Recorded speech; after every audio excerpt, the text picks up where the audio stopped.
Friday, everyone. Welcome to Somewhere in the Middle with Michelle Berard. I'm your host, Michelle Berard, founder and CEO of Urban Book Editor and Michelle A. Berard, LLC. And I'm very happy to share this hour with you. We examine all those places where spirit meets life and the joys and challenges that may bring. Now, you guys know I like to start by thanking Ms. Beverly Black and Tribe Family Channel for helping me create this space for us. Tribe Family Channel is home to an assortment of thought-provoking shows that explore life, spirit, business, and culture, including The Woman at the Well, hosted by Ms. Beverly Black herself. Somewhere in the Middle was born on Tribe Family Channel, and though we've grown onto our own platform, we are ever grateful and loyal to our roots. To paraphrase an African proverb, we are here only because we stand on the shoulders of those who came before us. I want to say thank you to my guest on the December 20th show, author and tattoo artist, Hitachi Chaparazzi. You can find Chop's books on Amazon.com and at his website, HitachiChaparazzi.com. That's HitachiChaparazzi.com or at ChapaStylePublishing.com. If you missed that show, make sure you listen to the replay. You can find our complete show archives, including the December 20th show, at the somewhereinthemiddlepodcast.com. I also want to shout out Bruce George of the Genius is Common movement, which encourages all of us to embrace our inner genius and share it with the world. This is a really important message, particularly for the youth, but it's not just for the kids, guys. We adults sometimes need to be reminded that the world needs our genius too. Learn more about the Genius is Common movement at www.geniusiscommon.com. Now, it is the holidays, so we're still on vacation, and I hope you enjoy this encore presentation of an interview I had with Christian coach and inspirational speaker, Dr. Kendra Davis-Burch. Enjoy. Now, I am super pleased to have my guest tonight. I had so much fun talking with her a couple months ago that I said, you have got to come on the show. She's just fabulous. She is a talented author and coach, and I think you will enjoy meeting her as much as I did. Dr. Kendra Davis-Burch is a 1999 and 2009 graduate of Winston-Salem State University and a 2016 and 2017 graduate of Apex School of Theology. She is an internationally licensed and certified alcohol and drug counselor, clinical supervisor, and sex offender treatment specialist. In 2010, Dr. Kendra established K METAMORPHOSIS, a Christian counseling organization whose mission is to utilize a holistic approach to inspire others to face their fears, giving voice to their present truth and empowering them with the tools to heal and recover with dignity. As a result of working with Dr. Kendra, individuals are inspired to embrace all of their life experiences, but as a student, not as a victim. Dr. Kendra is also a published author of Christian and self-help books, which can be found on Amazon.com. So I'd like to welcome Dr. Kendra Davis-Burch to Somewhere in the Middle with Michelle Berard. Thank you, Dr. Kendra, for coming on the show. Well, hello. Thank you so much again for having me and this awesome opportunity to share with wisdom and knowledge to all of those that's on the audience on tonight and those who will be calling in. I do appreciate this opportunity to be a part of this awesome venue. Well, thank you. I had so much fun talking with you when we spoke. I think it was like late November, early December, and you just had so much energy, vitality, and the work that you're doing is really cool, and I just wanted to get to share that with the audience. And so you asked me for, hey, do you have any questions for me? And I don't really structure the show that way. I start out the show with 2 questions, and that really feeds the rest of the show for me. And so I'm going to ask you those 2 questions because I think that they lead right into what you're doing and why you do it. So here are my 2 questions. You ready? Yes. All right. Dr. Kendra Davis-Burch, who are you, and how did you become who you are today? Well, I describe myself as being an agent of change. I believe that I use my life experiences, that's the good and the bad, all inclusive of the things that I have gone through that have made me to be such an agent of change that I'm able to share experience, strength, and hope with others. And I think the most important thing that makes me so effective is my transparency and the ability to be real, to be raw, and to be relevant. I just believe in order to see change in people, you have to be willing to be transparent with them and tell the truth. So I think many times change doesn't occur because we don't have people in society that will speak truth and be honest in order to be that agent of change as a beacon of light.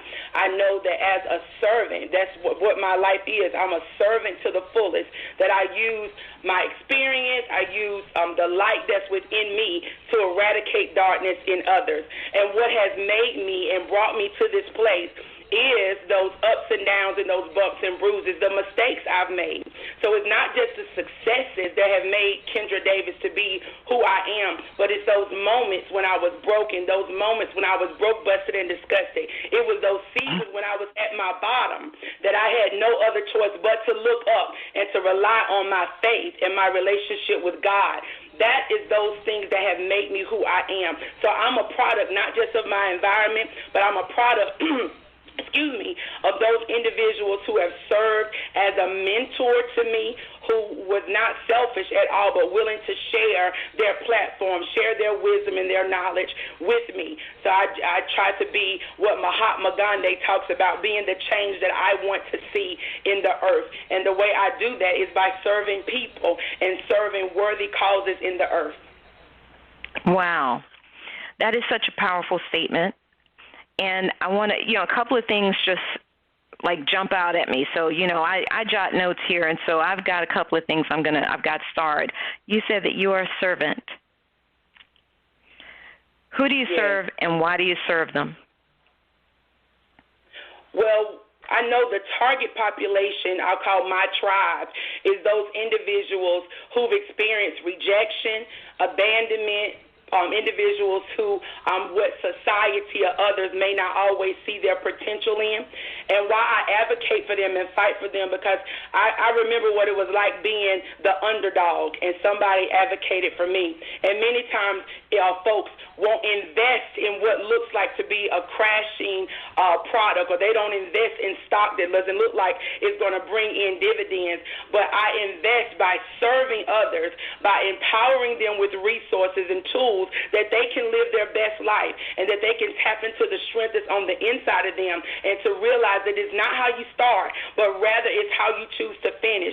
And so I choose to help people to help themselves. So I'm just inclined to believe that if I help you with information and with knowledge, and you apply that information to your life, then not only will you be able to survive for today, but I'm giving you something that's of so much immense worth and value that you can live and survive for a lifetime. And then hopefully in return that individual that I have served will then take those tools and resources and serve others. So it's somewhat like the butterfly effect, that those small changes will make a big impact. So those small changes, those small investments, if it means investing time, investing a smile, investing a positive word, a word of encouragement, investing a prayer, that could be the very thing that can make or break someone. So I advocate for individuals who are broken and rejected. I also serve individuals who are addicted to drugs and alcohol, individuals who have been affected by mental illness. I advocate for offenders and ex-offenders, because I just believe everybody deserves a second chance to make a first impression. So there are many individuals, perhaps they've never committed a crime or have never been locked up, but God knows if it wasn't for the grace of God, there go I. So I advocate for those individuals, men and women who have been incarcerated, that they will have an opportunity to be brought back into society and be rehabilitated. But the truth is, when we really get honest, some of the folks that I advocate for have never been rehabilitated, that perhaps they, what society would say, that they grew up on the wrong side of the tracks, and it seems like that they have just lived a hard life. So I just believe if I can just inspire them and to motivate them to start where they are and begin to see themselves like a seed. So when I say like a seed, to see the seed of potential on the inside of them, and then they begin to take the dirt and begin the dirty situation, the dirty things that was thrown on them, and then when they get to that place and begin to offer gratitude and to just be able to say the dirt in my life was necessary to germinate the seed of greatness on the inside of me. The bumps and the bruises in my life was necessary in order to provoke me to reposition me. So when I start talking to people and stirring their faith up, and they begin to look beyond where they are right now, and they see themselves somewhere in the future, and they look beyond the past phase and see that, yes, I can, and yes, I will, then I know that my serving and my living has not been in vain. So it's my goal and my desire that my fingerprints will be left on the life of some broken soul, some offender that society said that they would never be anything, that they were just going to always be a menace to society. So I choose to advocate, and I choose to serve for them. I choose to serve for individuals who at times will never be able to repay me, but I serve them out of truth and authenticity, and I invest in their lives, invest in their futures, because I believe that what's to come for them is better than what has been. Wow, that's awesome. And, you know, you mentioned working with offenders in particular, and that is something that has really just popped, I don't want to say it's popped up on my radar, but it's become much more of a focus of mine or an area of concern that I have seen. And I wonder, in your work, what have you found to be the conditions that you find a lot of folks who are incarcerated or formerly incarcerated are in, and what may be part of their struggle in terms of getting back into society and kind of stabilizing and developing a new life for themselves? I believe it's the mindset and the mentality. So when we talk about offenders and their desire to break the cycle of recidivism, which I know to be crime and punishment, many individuals are doing the best that they can with what they have. So when we start looking at pro-criminal values and pro-criminal associations, so sometimes as sociologists, when we try to understand the mindset of an offender, sometimes you may judge and you may look at them and say they could have did better. But when you look at someone who grew up in foster care and group homes and, you know, one thing after the other, many of them have been doing the best that they could with what they have. But it takes someone that comes along that's able to look beyond their faults and look beyond their character defects and begin to show them a better way and to begin to give them hope for the future. Because when I'm working with my guys and my ladies in the prison settings, I tell them, if I can get this in your head, you can get it in your hand. If I can show you how to get your mind right, how to mind your mind and start thinking on another level, then you'll be able to obtain absolutely anything. I just simply believe that nothing stands in between a person who is focused and who is determined. And then I also think, in addition to mindset being a hindrance, I also think preparation. Many times some people are sitting and waiting and blaming other people that it's the white man's fault, it's this man's fault, it's that man's fault. But I'm saying, boo, you are your own rescue. You have the ability to rescue yourself when you make a decision to get up and to show up for your life. It doesn't matter how long your criminal record is, because everybody with a criminal record is not still struggling, in that same mindset. So if I can build their mind and build their thinking, but most importantly, build their spirit. If you can get to the spirit of a man, a broken spirit produces a contrite heart. So if I can get to that broken spirit and begin to perform what I call spiritual CPR, and I begin to use, if it's the word of God or use encouraging thoughts or just use poems and just being present in the moment with that person and being able to empathize with them, I'm able to breathe life into them. And it's almost like that 1,000, 2,000, 3,000, 3,000. And sometimes people just need to be in your presence so they can absorb your energy and they can absorb the hope that you have on the inside of them. And that's when they begin to see that possibility is on the other side of this struggle. And then they'll have a desire and a drive to start preparing. So I tell folks, don't tell me you're going to start a business if you ain't got no business plan. Don't tell me you looking for a job and you ain't updated your resume. Because I just tell folks, I just believe that success is when opportunities meet a prepared person. So if you go ahead and prepare your business plan, your resume, prepare your mind, then opportunities are endless and they got to come to you. So I just believe if you start thinking it and begin to manage your mindset, opportunities will begin to come because the laws of attraction are so true. And we know that there's a proverb in the Bible, but also there's an author by the name of James Allen. He expounds on it so well in his book. He talks about as a man thinketh in his heart. So if you can start helping people to de-weed the flower bed of their thought life. Because for some folks who've been broken and in poverty and incarceration, bound by addiction, it's so many dead weeds that's been planted in their mindset that it's choking the life out of their creativity. It's choking the life of possibilities that they don't see anything beyond what's going on right now. But when you start giving them hope and giving them courage, they start de-weeding. They begin to be the master gardener in their own mindset. So with that being said, I help them to prepare their mind, prepare their thoughts, and look beyond what's going on right now and begin to dream again and begin to see themselves living on another level. Wow. So now let me ask you this, because, you know, everybody's had their hopes dashed. Everybody's had a dream they've been chasing after, and it seems so hard to get to. And I really wonder, what is it that you can share about your moments when, as you said, you were broke, busted, and disgusted, that helps people resonate and connect with you who have been in these dire situations? Well, I'm definitely a strategizer that I help people to get a strategy. So I'm not one that you're going to send me an invitation to your pity party and I'm going to stay there with you. We got to come on up out of there. So I'm going to listen and assist, but then I'm going to help you to come up with a strategy how you can change your life and how you can change whatever it is that you're struggling with. So I think there are some necessary ingredients for anyone who's striving to fulfill a goal or to live a dream. First thing, you got to have some resilience. So when I say resilience, I'm talking about have the ability to keep pressing even when you feel like your grind is in vain, you feel discouraged. You got to have that resilience that says, even if I fail, I'm going to get up, dust myself off, and I'm going to get back in the game and keep trying.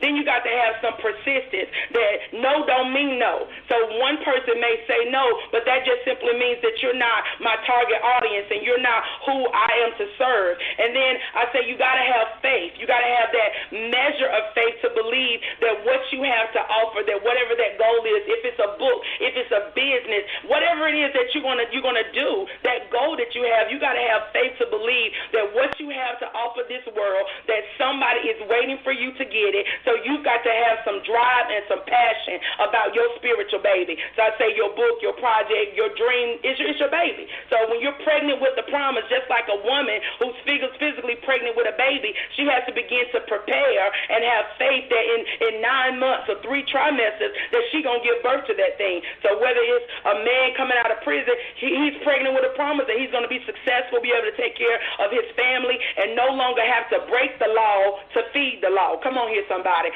So when I talk about breaking the law to feed the law, many individuals, if they can't get a job, they resort back to what they know how to do. Breaking the law is slinging dope, getting a package, flipping it in order to feed their kids. But when you teach a man how to fish, not only will he eat for a day, but he can eat for a lifetime. So it takes persistence, it takes some resilience, it takes hope, it takes some mental strength, not only physical strength, but mental strength and stamina that you will not be denied, you will not be defeated, and you've got to have some mentors. So I think it was Sir Isaac Newton that said, if I am to be great, I'm great because I stood on the shoulders of some great people. So you got to have people in your life that will push you to the finish line. Some people in your life who will serve as your midwives, who will not allow you to quit. Some individuals who will get in the ring with you when you tired and call a timeout, but then call you on your stuff. You don't need people that's going to be yes people, because yes people are yes you all the way back to the bench that you ain't living the life that you want. So you need people in your life that's going to hold you accountable to your dreams, accountable to your goals. And I just simply believe that there are 4 types of people in this world. So as people begin to evaluate who's in your corner, you got the adders, the subtractors, the multipliers, and the dividers. So let me break this down for you, Michelle. So the adders are people that add to your life. They typically have something positive to say. They're encouraging. They're motivating. Then you got the subtractors. Honey, they like leeches, parasites, and ticks. These are the individuals that will latch hold to you, and they'll suck and suck and suck. They'll suck you dry. As long as they need you, they right there. But as soon as they don't need you no more, they're like a tick. They didn't fell on off. You don't see them no more. You know, like a tick on the dog's butt. So as soon as that tick they got filled up, it's out of there. And then you got individuals who are dividers. Who are the dividers? The dividers are individuals who will break you down to your lowest common denominator.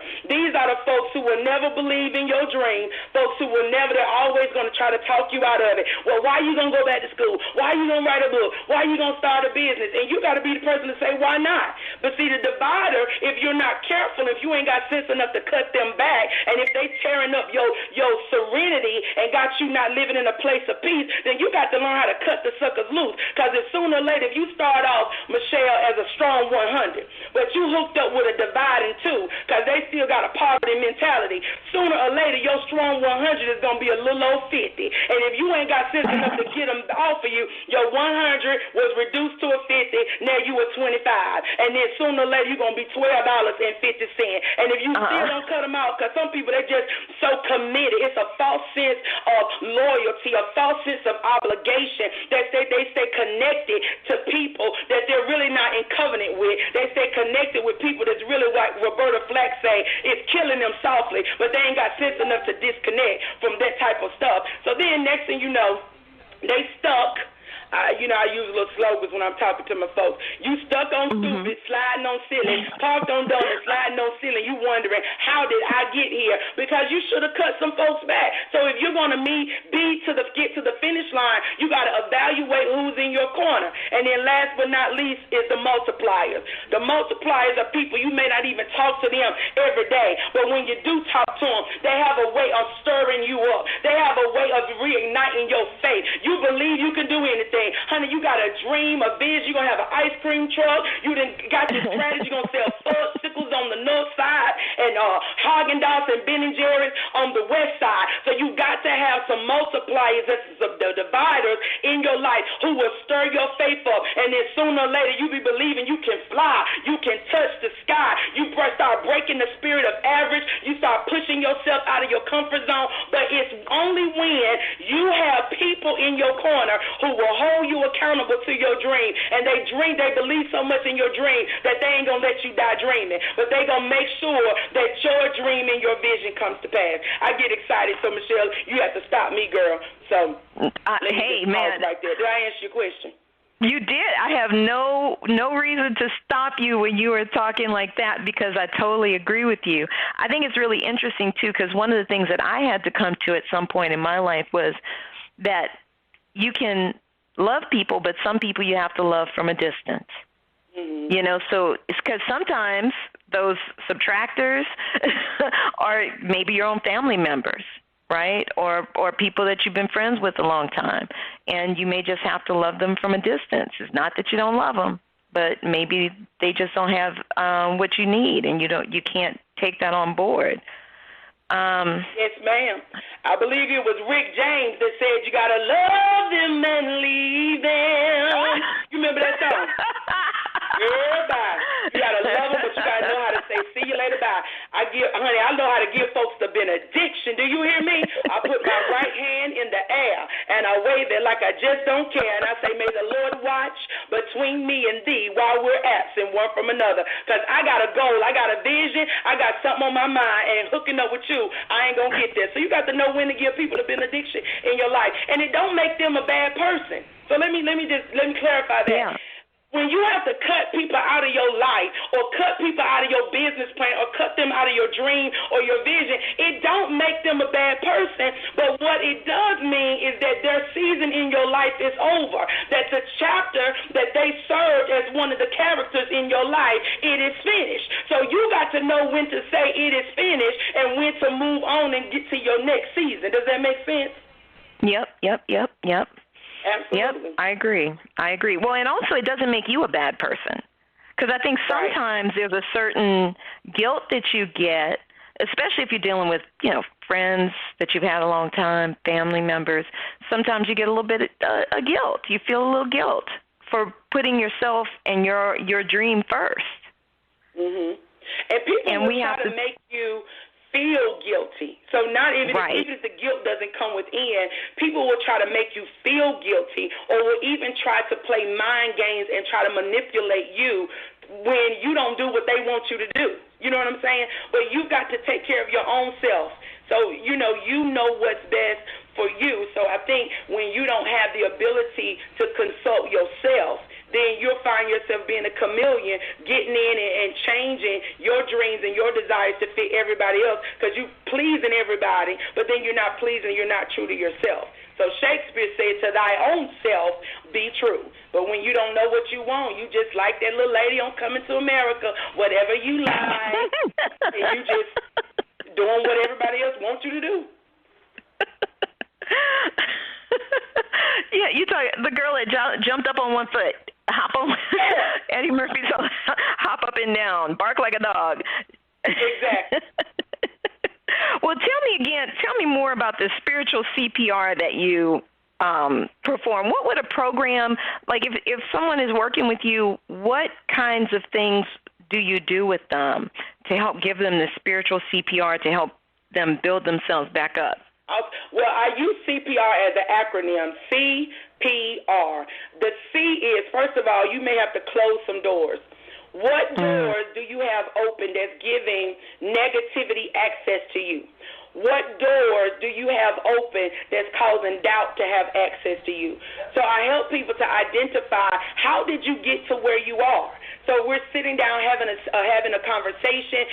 That could look like I use art therapy, genograms, having people to begin to draw things out, and then I help them to be able to connect the dots. Because I like the topic of your show, Somewhere in the Middle, because sometimes people get stuck somewhere in the middle because they're not who they used to be, but they're not quite where they want to be. So sometimes people get stuck somewhere in the middle, and they need a little direction. So in order to get that direction, sometimes we got to go back and visit some of the dark areas in their life. And I know it may be a little intimidating to them, but when you know you carrying light, and you know that the light of God and your higher power, and you're carrying principles, and that you're empowered in order to go to some dark places with some folks, you ain't scared at all. I don't know about you, Michelle, but I ain't scared of the dark.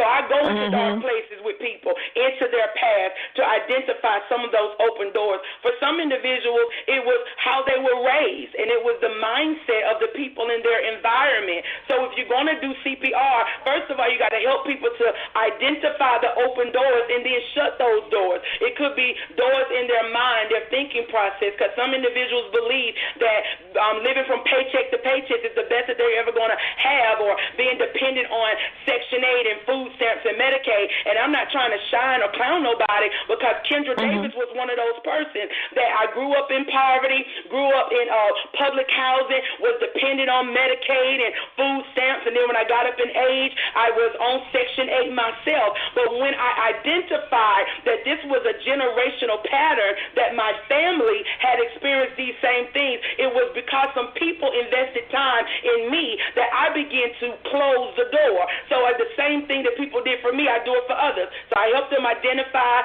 those open doors, and I identify those areas of vulnerability so you can close the doors and that you won't keep repeating the same cycles over and over again.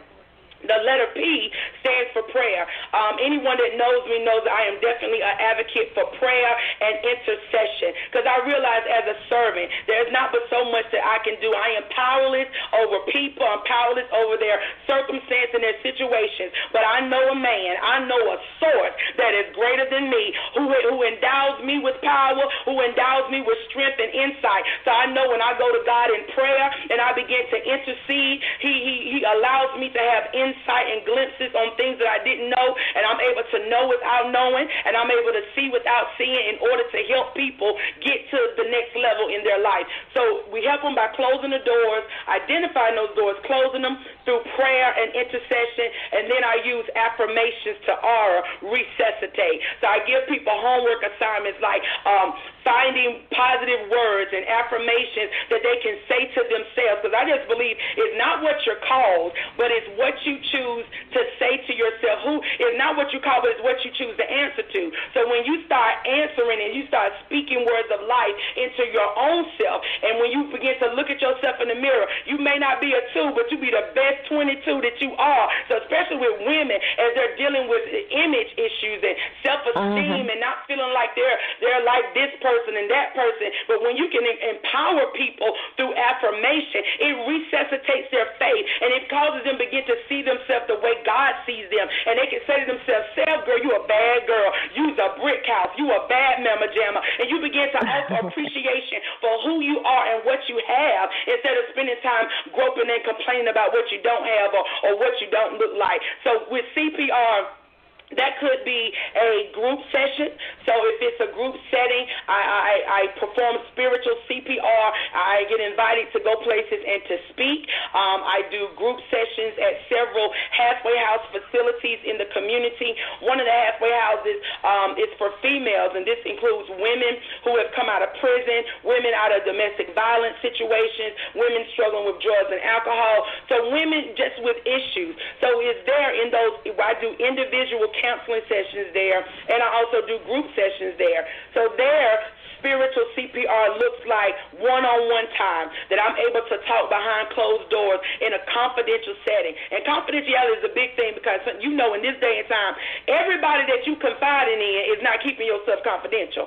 Because some folks saying they praying for you, P-R-A-Y, are really P-R-E-Y.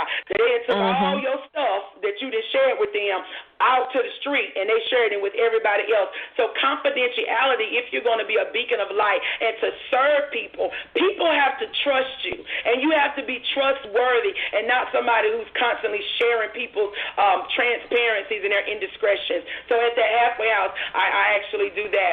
At one of the other halfway houses, I actually serve a mixed population with males and females.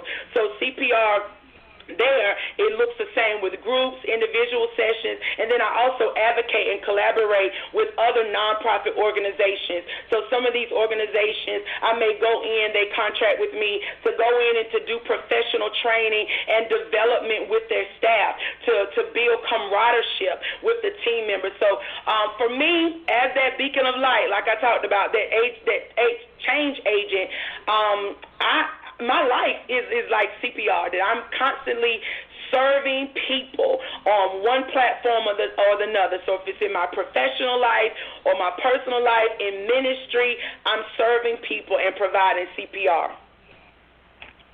Well, I am just overwhelmed. You know, I told you this before. I love the work that you're doing, and I'm also interested in the particular challenges that women face, especially women who are incarcerated or formerly incarcerated. I would imagine that they have a unique set of challenges. Some of it overlaps with the men, but we know from society that women have slightly different struggles. What do you find yourself dealing with, particularly with women? Well, especially with women in the correctional setting, there are definitely some disparities comparing women in correctional settings versus men. We know that in our society, it's the 21st century, but there's still a double standard. It's amazing. I just did a training this week. I was working with some counselors in the prison, and we were talking about women in prisons, and for a charge that their male counterpart may have committed, that male may have gotten less time on their sentence compared to some of the women. So some of the women get more time on their sentence. So I'll give you a prime example. Female was charged with writing checks, so fraud. So with checks, she got a 13-year sentence for writing checks. And that seems like a harsh penalty for check writing. But when I began to think about, now, if a male did that same crime, would they have gotten 13 years? And wherein I don't have the dog in the fight when it comes to the sentencing grid or anything like that. But when we start looking at the patterns, that some women are getting more time on their sentence compared to males. And then women have a whole other set of issues in corrections than males, because they have their children to worry about. I know that they have fathers too, but women tend to be the sole provider for their children. So they have that burden to worry about who's going to take care of my children and housing, who's going to make sure that they're getting their medical care in school and, those sorts of things. And then, of course, women have mental health issues just like, the males do as well. But, women process issues and things differently. So in corrections, men may not exhibit the same level of emotions and things that bother them, but women are very open and transparent about those issues and things that concern them. And then when we start thinking about homelessness, when women, may come out of prison, just women in general struggling with addiction and homelessness, women trying to survive on the street is a different struggle than a man trying to survive on the street. So partnering with homeless shelters and organizations to serve women and to make sure that they are prepared with insight and knowledge on how to meet those women's needs holistically. So not just to provide them shelter, but being able to provide a listening ear and to be non-judgmental and to be able to support them from a place of love and from a place of hope. And just provide those words of hope, providing resources, because definitely women will need resources just as men. But, women, as women, one woman to another, sometimes we just need a sister. We just need a friend to just listen to us and to be there, to be present in the moment. Well, and you know what I had read about recently, sometime last year, I read, and I hadn't even thought about this. Homeless women have actual different physical concerns as well about their, if they're on the street. Hygiene, for example. Right. If they're on their periods, what do they do? How do they get supplies if they're homeless and don't have income? All of these are things that a lot of times, those of us who, thank goodness, are not in that situation take for granted. Oh, we can just run up to the CVS, right? But you can't necessarily do that if you're out on the street. We can go in and get a shower. And all of those things are even more sensitive, particularly for women who are of childbearing age and are still doing that stuff. So what kinds of resources are you finding are available to women for some? Do you know of any of these kinds of organizations that are helping with some of these things in different areas that maybe our listeners might want to be aware of? Definitely. So even when listeners are listening from all parts of the country, the United Way is one of those organizations that's touching nonprofits from all over.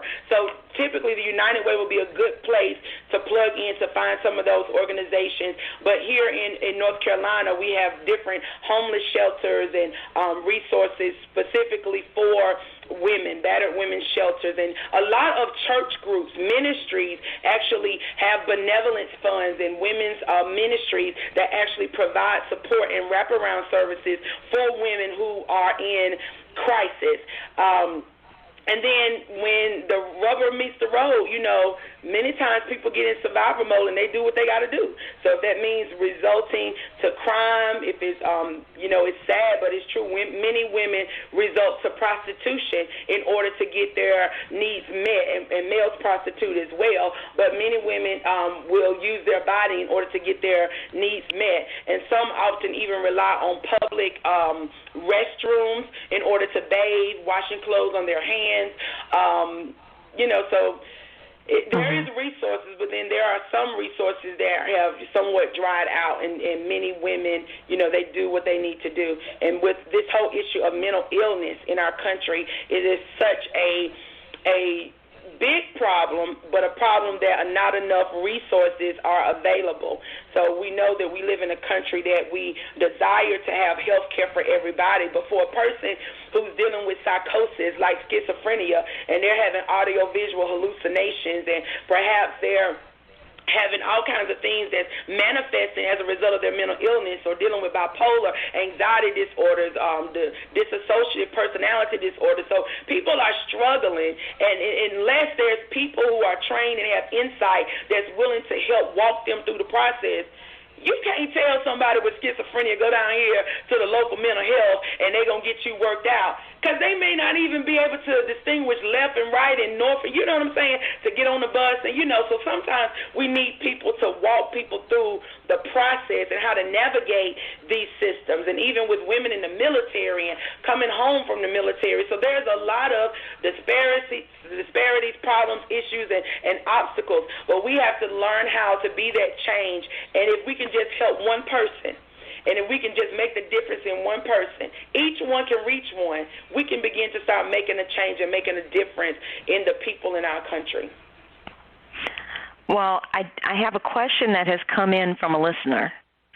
Okay. And that question is, and they said, if it's not too personal, what was the event that occurred that changed your life and put you on this path?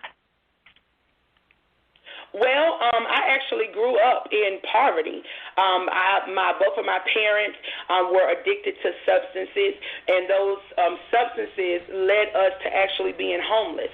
So I can recall actually coming home, and our apartment was padlocked. So my brother and I, we broke into the house, survival mode. We broke into the house, and we actually climbed through the window to get enough clothes to last us for, a few days until my parents could figure this out. And we actually, we went and lived with someone else in the neighborhood.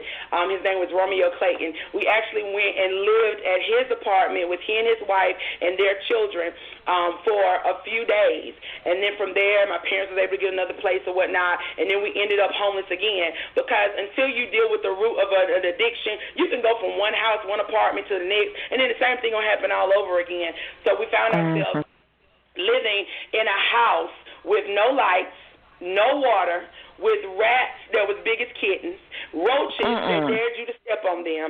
And it was in those moments that I had to use the same thing that I preach and teach to other people. It's because I lived through it. And I know that I didn't have to become a statistic, because I actually went and I talked to a counselor and I told them about what I was encountering and what was going on in my home life, parents on drugs and addicted. And this one particular person said to me, well, if you have a baby, you can get $272, Medicaid, and food stamps. Well, I wasn't the sharpest knife in the drawer, but sugar, I knew that having no baby, if I was already struggling, that was not going to be the answer for me to go and have a baby. But many individuals can't decipher that, and they go and start having children in order to survive. But I knew that there was more in me to be done by me. So even during that season, it was a hard season, and God knows it was. But I thank God that I had some great teachers, because I learned a long time ago. That's one thing that my mother did teach me. Although she was in her addiction, she taught me that you're going to go to school and that you're going to get an education. So I knew that perhaps education was going to be my key to breaking the cycle, that education was so important. So wherein my brother's name is Kedrick. So Kedrick and I both, we grew up in the same situation. Kedrick decided to drop out of school because of the pressure and the barriers was just too much. So he dropped out of school and he took his own course with things, and he actually started selling drugs, ended up in and out of prison, that sort of thing, and he began to repeat the same cycles that my father did. So in addition to my father being an alcoholic, he oftentimes was in and out of prison, in and out of substance abuse treatment programs. So I got my first exposure to jails and prisons going to see my daddy. That first encounter of what an AA meeting was when it was family day at ARCA and family day at some of these treatment centers. But going through all of that, Kedrick and I took two different paths. So it doesn't make him a bad person, but he took what he had and he tried to make the best of it. But I knew that my life, that it was so much more in me. So I took a different route. Homeless, going to high school, I was allowed to wash my clothes in home economics. I was allowed to take showers in the gymnasium, but somebody believed in me. And then I got connected with a program called Upward Bound. See, I just believe that God will surround you with people who will mentor you out of the place of brokenness if you allow it. If you allow yourself to be teachable and coachable. See, at that moment, I ain't have nothing to lose and nothing to prove. I knew that I couldn't save my face and my butt at the same time, so I had to be willing to allow somebody to help me because I didn't want to keep putting on layers and layers of clothes because it was cold and we didn't have heat and we didn't have light. So I knew that in order to do something different, I had to become something different. So I got into this program called Upward Bound. And in that program, the director of the program, her name was Miss Addie Hines. Honey, Miss Addie Hines was no joke. She was determined that every individual who was in this program, that you was going to be somebody and that you was going to go to college. So, see, are you following this story? I was a product of the projects. I got connected with some mentors who saw the potential on the inside of me and who wouldn't let me die dreaming, who wouldn't let the greatness on the inside of me stay stuck in poverty and stuck in Fairchild. So it was at that moment I took heed to the feedback that I was receiving, and to God be the glory, not only did I graduate from college, went on to get a bachelor's degree, I stayed on the dean's list. Come on here. So I was breaking records. When society said the best answer for me was to have a baby and to drop out and to live happily ever after, there were some people that imparted knowledge and wisdom and seeds of hope on the inside of me. And I would go to church, and, going to church even without my family. It was friends and family in the church who would hold me accountable and, would be sisters to me. And, those folks are still into my life today. So it's those experiences that don't allow me to be bougie. It's those experiences that keep me real, that keep me humble, because I remember what it was like to be homeless, and I remember what it was like to be broken and to go through all of those things. So because I went through and I was able to make it through, I just believe I got the keys that I can go back and help somebody else, that you don't have to be a statistic, you don't have to be a product of your environment, but that you can change the course of your life by beginning to take directions and reigniting your faith and to be who God called you to be, not who society said. So I hope I answered that listener's question, but it was my life experiences, and I'm very transparent. My life experiences, even in relationship, it taught me how to use discernment and my picker, because I've been in some jacked up, crazy relationships, but it was because of choices that I made. But it was only when the little girl on the inside of me, the rejected girl on the inside of me, when she healed and when she became whole, then I was able to make better decisions as it related to relationships. So I can go on and on, but that's the mini short version of what has caused me to be so passionate about my work, about my life experiences, and what I do. I know that it is my purpose to use my voice to empower others, to use my life experiences to empower others to live a successful and a productive life. Wow. Well, I think our listener got got the answer, that was a powerful testimony. I want to ask you, you mentioned the rejected little girl healing, being healed. Talk about, if you don't mind, how that rejection, that sense of rejection, sometimes influences people to make certain types of decisions that could be detrimental. Well, when you've been rejected, and rejection can happen from the womb. So rejection doesn't have to be something that you was rejected by a person. So the spirit of rejection, so I'm not trying to go too deep and theological here, but the spirit of rejection can actually come from the womb. Let's say if a mother was already struggling and she didn't want to have a baby, or the relationship who she was pregnant by, she didn't want to have this baby. And so that baby can be birthed in and out of rejection and in sorrow. And so then, some children experience rejection because of who they look like, or they look like this person, or look like that person. So then the seed of rejection is there, and it begins to grow, and it begins to grow out of control. And then the next thing you know, that person is finding themselves feeling rejected, and they don't feel good about themselves. They're not able to identify their own self-worth and value, and then they begin to attract people with other levels of dysfunction. They may be dealing with rejection themselves, and then rejected people will end up rejecting people, and then that level of hurt and the spirit of offense. So all of those things just kind of intertwine. But when you begin to start taking a moment and beginning to really understand that you're here with purpose and on purpose, like, who was that, Miss Sealy? She told Mister, I may be black and I may be ugly, but I'm still here. So when you understand that you are here with purpose and on purpose, and you have an assignment, and that evidently God saw fit to allow you to be here. So even with your cute plump self, your dog self, short-haired self, whatever, when you begin to see that you are fearfully and wonderfully made, you begin to start healing. But then when you really begin to start believing it, and then folks start saying, she don't see herself the way that she used to see herself. Because, see, I was looking at myself from the lens that I was the fat girl in the hood.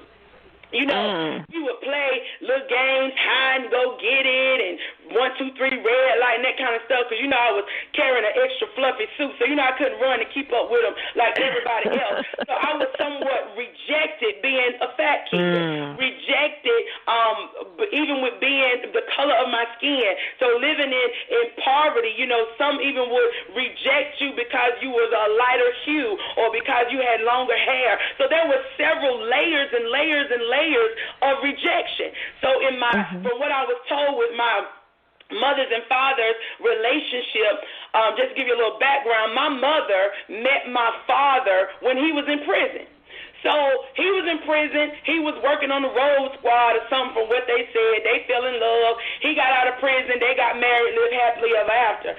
Well, my father, like a lot of fathers in the world, was a rolling stone. So my mother had already had my brother, and then a few months later, she was pregnant again. She didn't want to be pregnant again because she was struggling taking care of Kedrick and my daddy doing his thing and whatnot. So rejection was something that was just kind of already just residing on me, a residue.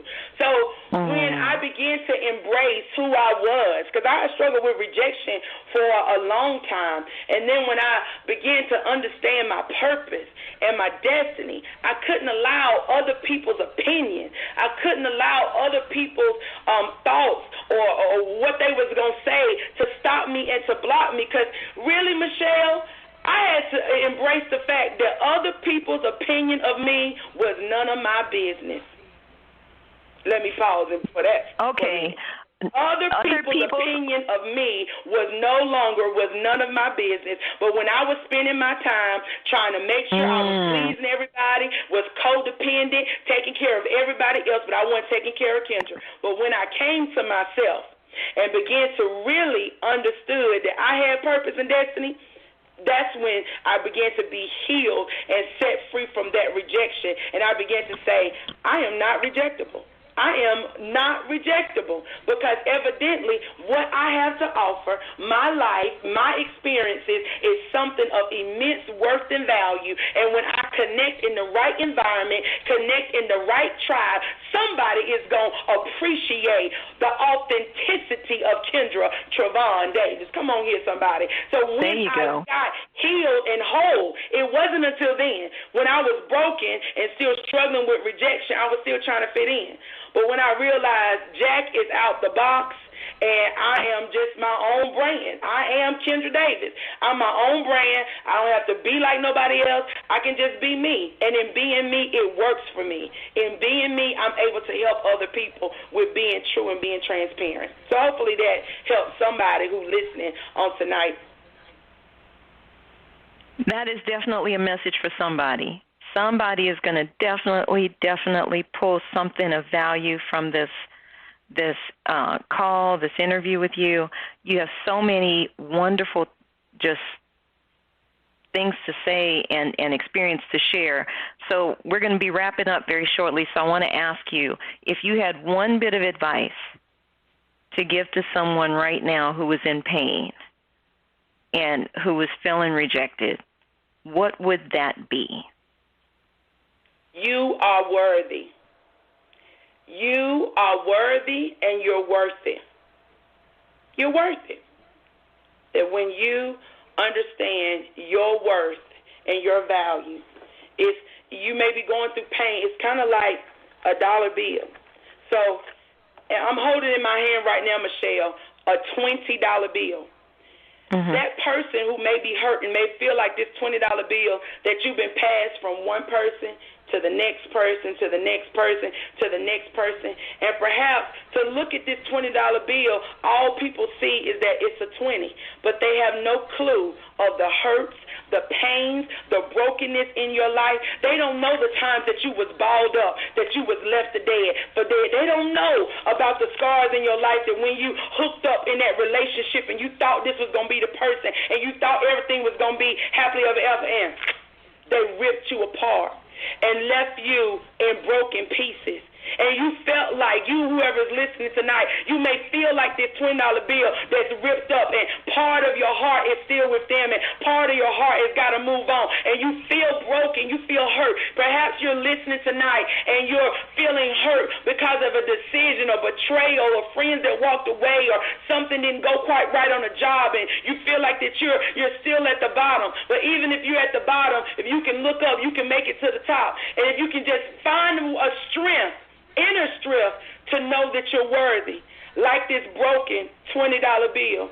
If you can find the strength to begin to put yourself back together, surrounding yourself with people who can identify, yes, you got some scars, yes, you got some bruises, yes, you got some bumps, but all you need, sugar, is a little Scotch tape. All you need is a little CPR. All you need is a little experience, strength, and hope, and that's the Scotch tape that will serve you and help to put you back together again. I'm reminded of a story when I was in Sunday school. They said, in case you're broken, stop by the potter's house. In case you're weary, stop by the potter's house, because the potter wants to put you back together again. So if you're broken tonight, if you're hurting tonight, there's a potter who desires to put you back together again, that he desires to heal you and to make you whole. And because you're worth it, because you are worth it, even with your mess up, he said you're still worth it. Even with the difficulties and what they said about you and what they said was true, he said you're still worth it. Because you know why? This song come to mind to me, Michelle. It says, he thought I was worth saving, so he came and changed my life. Whoever you are tonight, you're worth it. You are worth it. You're worth the fight. You're worth the opportunity. You're worth it. So get back in the game and let's heal. All you got to do is CPR. Identify and close the doors. Begin to pray your way through it. And prayer ain't got to be some great big religious presentation. Just talk to God. Talk to your higher power and begin to allow his word and his presence to resuscitate you and surround yourself with people, because you're worth it. You're worth it. You're worth it. Any other questions, Michelle? Thank you. Thank you for that. Thank you. Well, yeah, I do have one more question. We are coming to the top of the hour, and we're going to be wrapping up. But what do you have going on right now that you want our listeners to know about? Well, every Saturday morning, I actually it's called the Hour of Power. This is a prayer and empowerment call that I focus on the listener's needs. So every Saturday morning at 8 a.m. Eastern Standard Time, they can connect with me on Facebook Live, or they can actually call in on a freeconferencecall.com. So that's every Saturday morning. You can always go to my website, KendraDavis.com. So if you know my name, you know how to connect with me. I am Kendra Davis. That's Kendra, Kendra Davis. Go to KendraDavis.com. You can actually follow me, connect. I have a newsletter, so if you want to stay in touch and connect with me. And I have several speaking engagements, so I'll be at different places actually speaking. I'm actually speaking tomorrow here in Forsyth County. The Forsyth County Health Department has contacted me to come and speak for their group. It's called Baby Love. So Baby Love is a program for women or families who may be in poverty, have children, and they just need a little encouragement, a little inspiration. So I am speaking tomorrow. It's a free event at the Forsyth County Health Department on Highland Avenue in Winston-Salem. I'll be there speaking tomorrow at 12 noon. So the best way for people to keep up with me, because sometimes I can't keep up with myself, I have to live by a calendar, is to follow me on social media. I am definitely a social media techie person that I will connect and stay connected with my audience, my tribe that I serve. So Facebook Live, the Hour of Power, and my website is the best way to stay connected with me, because I'm definitely on the move. And I just believe it's hard to hit a moving target, so you got to be doing something to make a difference and make an impact. So tell us your Facebook handle again so people can get to your Hour of Power. What's your Facebook handle? Kendra Davis. Kendra Davis. If you just put in Kendra Davis Ministries, you're able to connect with me on Facebook. Awesome, awesome. Dr. Kendra, thank you for joining me on Somewhere in the Middle with Michelle Berard. You are such a bright light and inspiration. Thank you so much for being with us. Awesome. It's my pleasure. Thank you for having me, Michelle. Well, that's our show this week, guys. You can reach out to me online at urbanbookeditor.com or michelleberard.com. You can also find me on Facebook and Instagram as Urban Book Editor. Send me a note. I'd love to hear from you. Feel free to send in some topics you'd like us to cover on the show. Make sure you tune into the show on January 24th, 2020, when my guest will be food activist Yvette Blair Lavallee. You can find us twice a month on Fridays at 5 p.m. Pacific, 6 p.m. Mountain, 7 p.m. Central, and 8 p.m. Eastern at the somewhereinthemiddlepodcast.com. Let's continue the conversation. You guys be good, stay mindful, and remain prayerful. Peace and blessings, y'all.